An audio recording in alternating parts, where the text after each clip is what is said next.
Ladies and gentlemen, now in the hands of Lisa Lambert. This is the pre-meeting of the Mobile City Council Tuesday, April 25th. We have approval of minutes from April the 11th and the 18th. That's good. Appeals, we have requests for a waive of noise ordinance on Spring Hill Avenue, May the 6th from 7 p.m. until 11 p.m. On South Monterey Street, April 29th from 6 p.m. until 10 p.m. At the corner of O'Shea Road and Catherine Streets, April 29th from 9 a.m. until 10 p.m. April the 30th on St. Francis Street from 7 a.m. until 12 p.m. Pen and carry, y'all good? Public hearing today is a public hearing to rezone property located at 4701 Halls Mill Road from R1 and I1, R1 to I1. Good. Okay. Public hearing to declare the structures at 2623 First Avenue, 2661 Knoll Street, 748 Stanton Road, 408 Charles Avenue, St. Charles Avenue, 459 Hawcom Avenue, 1111 Spring Hill Avenue, and 3903 Vallis Drive, public nuisances, and ordering them demolished. Excuse me, Mr. President. Yes, Mr. Day. We have a location, 3903 Vallis Drive. It's in your district. The owner has begun repairs and they have a valid permit, and we would like to table this one permanently. Okay, sounds good. Thank you. David, on 2661 All Street, are they working?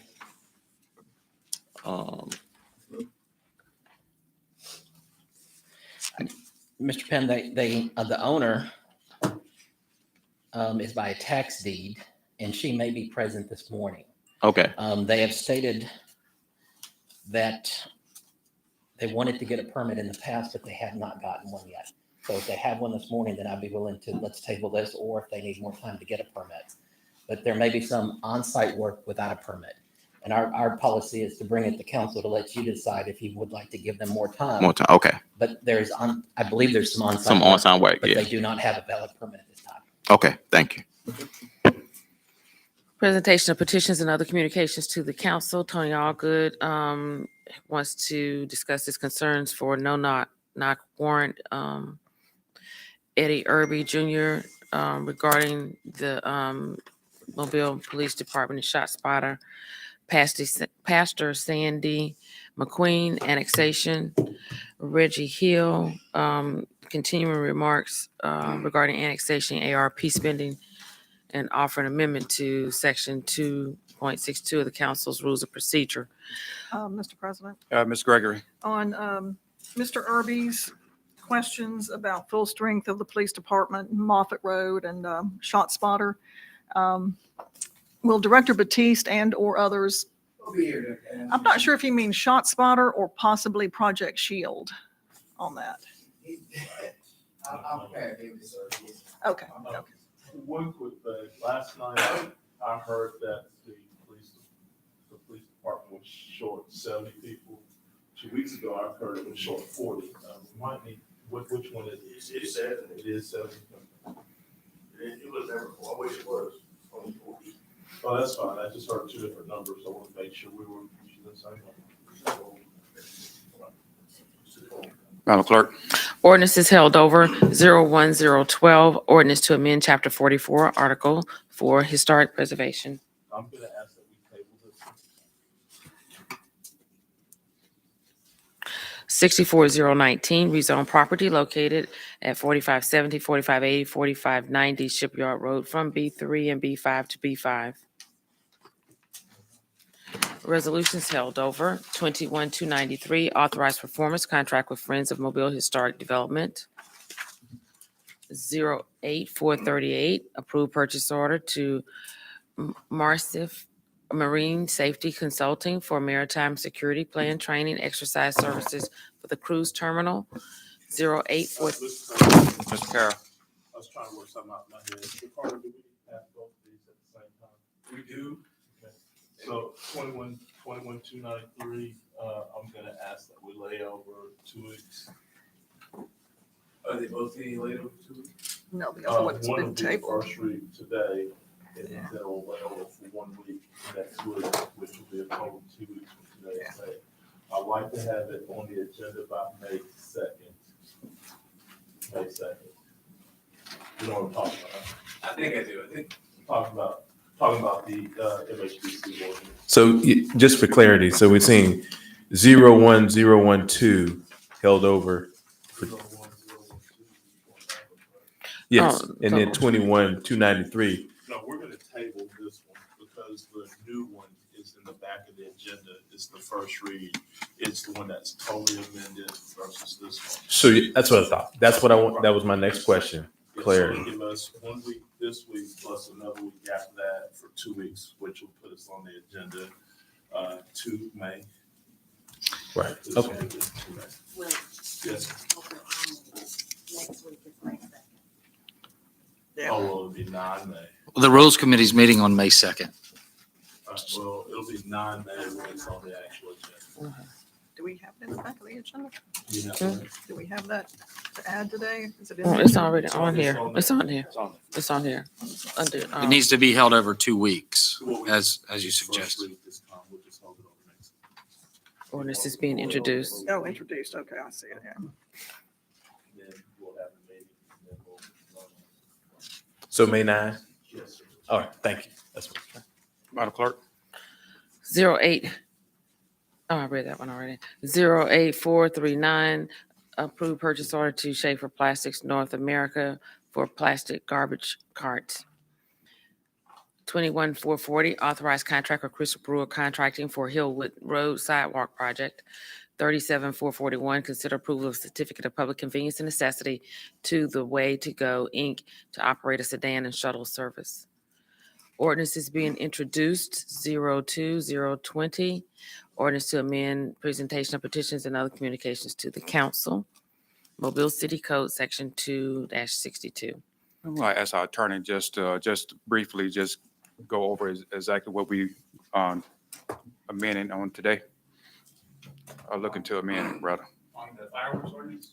No, on the ordinance presentations of pensions.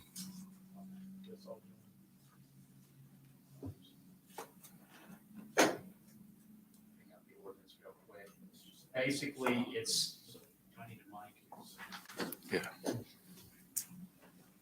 It's substantially the same as the old Section 2-62. What it does is by changing the text, it removes the requirement that people presenting petitions have to state their address openly in the meeting. They only have to give that in writing to the clerk.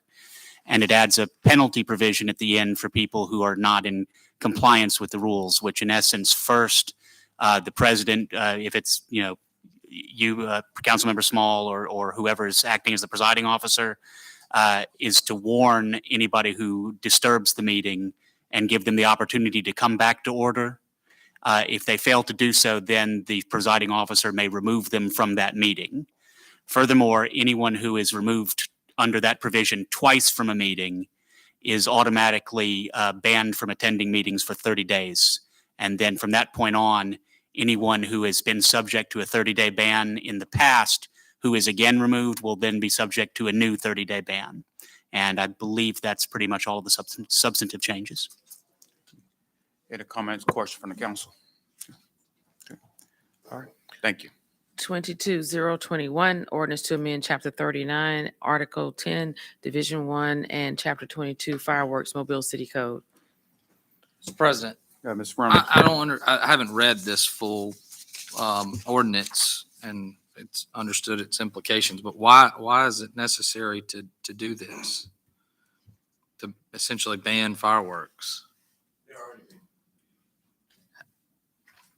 So then I guess gets to why, if they're already banned, why would you need to?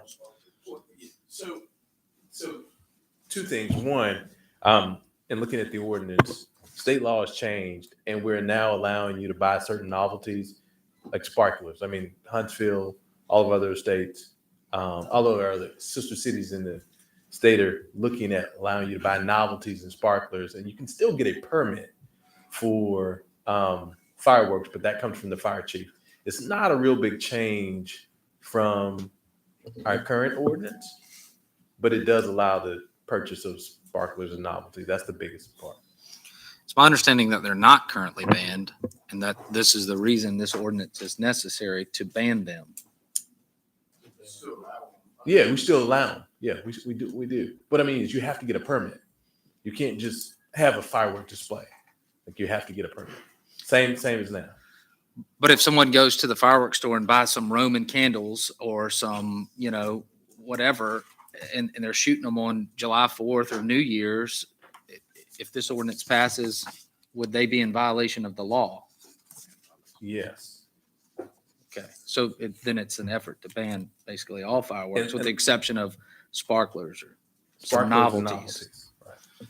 Okay, I haven't fully understood the implications. I'll have additional comment next week. Right, but Mr. Woods, it's not from what I understood you to say, it's not a ban. All it's saying is that if you're going to shoot fireworks, you have to get a permit first. Is that correct? That's right. You can't shoot them off without a permit. You have to get a permit in the city limits. You have to get a permit. But under this, if you just wanted to light a sparkler, you wouldn't have to get a permit. Right. Okay, thank you. That does include firecrackers too, right? Firecrackers. 64022 is the rezoning on Halls Mill Road. 01023 is ordinance to amend Chapter 44, Article 4, Mobile City Code entitled Historic Preservation.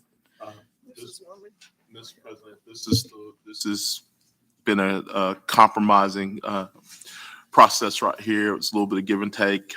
Not everybody in this has gotten what they want, but it's made substantial process. I'd ask that we support this. The other thing is that it needs one last amendment to add two groups that were left off the list. That amendment will be given to the clerk before next week. It was the Church Street East community, and I can't remember the other. What was the other? Jamie? Which Linecoff? That's correct. Two of our largest historic districts in District 2 that were actually left off the list. So we'll make that amendment when it hits the agenda next week. And next week I'll ask for a 1 week layover. Thank you, Mr. President. Consent resolutions being introduced, 09443, transfer funds from District 4 discretionary account to Mobile Parks and Recreation General Fund to assist with purchase of new utility vehicle to service Mims Park Athletics. 31444, authorize a grant application to the Department of Justice, Office of Community Oriented Policing Services for the fiscal year 23 Community Policing Development Program, $175,000, no local match. 37445, 446, 447, 448, 449, 450, and 451 are recommending approval to the ABC Board for issuance of a lounge retail Class 1 license to O'Daly's Irish Pub on Dolphin Street, for issuance of a special events retail license to Festive Day Party on Dolphin Street, for issuance of a lounge retail liquor Class 2 package store license to Viking Liquor Store on Halls Mill Road, for issuance of a lounge retail liquor license Class 1 license to Viking Convenience Store on Halls Mill Road, for recommending approval to the ABC Board for a retail beer table wine off premises only license to BD Food Mart on Government Boulevard, and issuance of a retail beer table wine off premises only license to Family Dollar Store, and for issuance of a special events retail license to Cinco de Mayo Block Party on Schillinger Road. 40. Ask the council, I'm gonna hold up 37447 and 37448 for 1 week. 7447 And and 448. 448. Okay.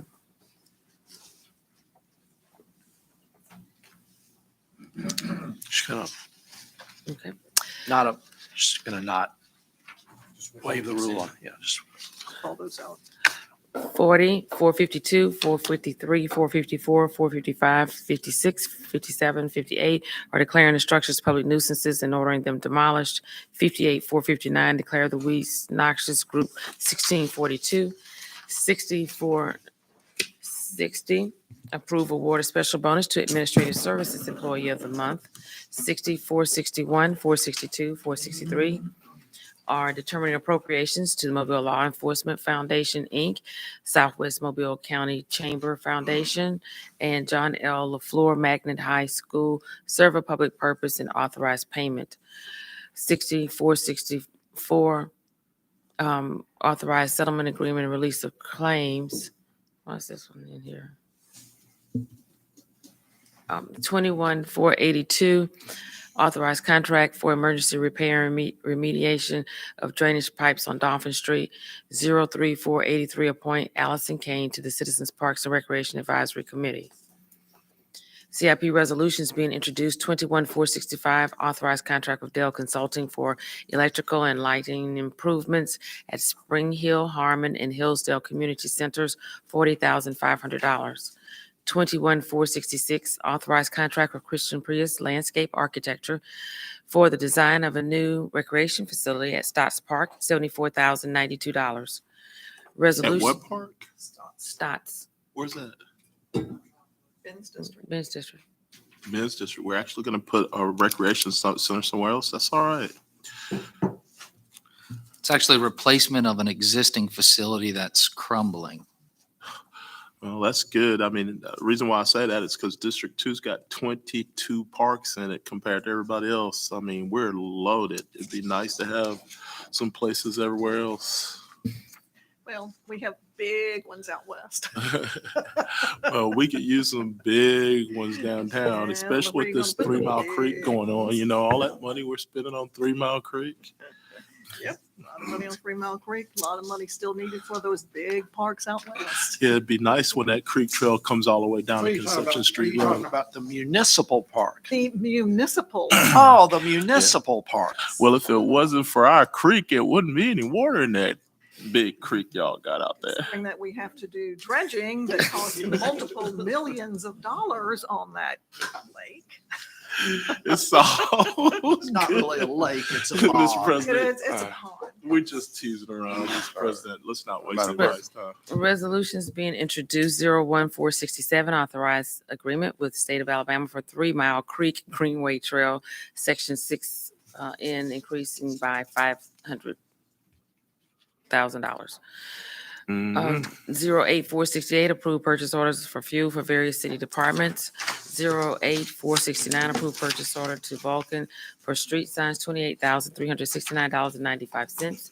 08470, approved purchase order to Technical and Scientific Application, Inc. for HP desktop computers and monitors for Public Services Department, $21,400. 08471, approved purchase order to Ward International Trucks for International Truck Cab and Chassis for a sign truck for traffic engineering, $70,507. 08472, approved purchase order to Noble Supply and Logistics for Smart Ray Vision Portable X-ray System for MPD, $69,207.83. 08473, approved purchase order to Samsung Equipment for rear load garbage truck, $197,041.30. 08474, approved purchase order to Carasoft Technology for annual renewal of Concord Travel Management Software, $17,571.33. 08475, approved purchase order to CDW Government for 1-year subscription for network security software for MIT, $73,051.01. 21476, authorized change order number 2 with McCrory and Williams for design and engineering services of the 3 Mile Creek Greenway Trail, Section 3, $241,980. 21477, authorized citywide tree maintenance for and removal services, $750,000 per year. 21. Yeah, sir. Is it possible to do 21,477 as unanimous consent, if at all possible today? That's a lot of money, bro. It's a lot of money. That's a lot of money. And plus, there have been some concerns that have been brought up this week about that, so. Okay. Who is, Well, 21477, let me just be real quick. The corner of Broad and Charleston is a 300-year-old tree that needs immediate attention. Right around the corner from that is another tree that needs immediate attention. One has the bark falling off with termites in it, needs help. I mean, there's some real need to do some tree maintenance that we're kind of, we've been letting go for some time. I think we should address it. I know that a lot of the trees are in District 2, but you got to remember Mobile is a tree city. And if we don't do anything to start helping them preserve some of these trees, we're going to continue to lose them. Prime example is that big tree we lost right in front of Mike Dowell's house, not even a year, maybe a year and 6 months ago, because we didn't help it. There's another tree at the corner of St. Louis Street and Conception where the old bankruptcy court needs a lot of attention right now. It stands a chance of pushing over into someone. So there's a need here to do this work. So if we vote it this week or next week, I mean, when we say that's a lot of money, there are a lot of trees in the city of Mobile that are of substantial age that will need some substantial help. I have a question about this. With the tree maintenance, will we be able to work with Alabama Power in their tree trimming and how all this comes about? Because we would hope that in many cases we could preserve the trees and not have them cut down so the way they are so many times and have so many complaints, obviously for good reason, from our residents about what's happening to the trees. So I'm just wondering how that will coordinate with what they are doing. So just very broadly, two separate efforts. Alabama Power contracts their own vendors to do their maintenance on their trees. They have a requirement to keep the trees limbs a certain distance from the power lines. I think it's 15 feet if I'm not mistaken. So they trim them to that specification period. How they look at the end of that isn't a huge concern of theirs. Yeah, we know. Obviously, but keeping the power going is a huge concern of theirs, and it's probably that of the residents. Ours is really, which is maintenance and removal, which we don't have the capacity anymore to be able. Right. This was a bid process. So this is a contract with a separate company to do this. We're not just relying on to try to handle all So this. it's the vendor, and then we will issue task orders. We'll give them, task orders, a list of things to go do, and then they're gonna go knock out those items. And so, money, we'll do that. Yeah. One more thing, to the nicely. I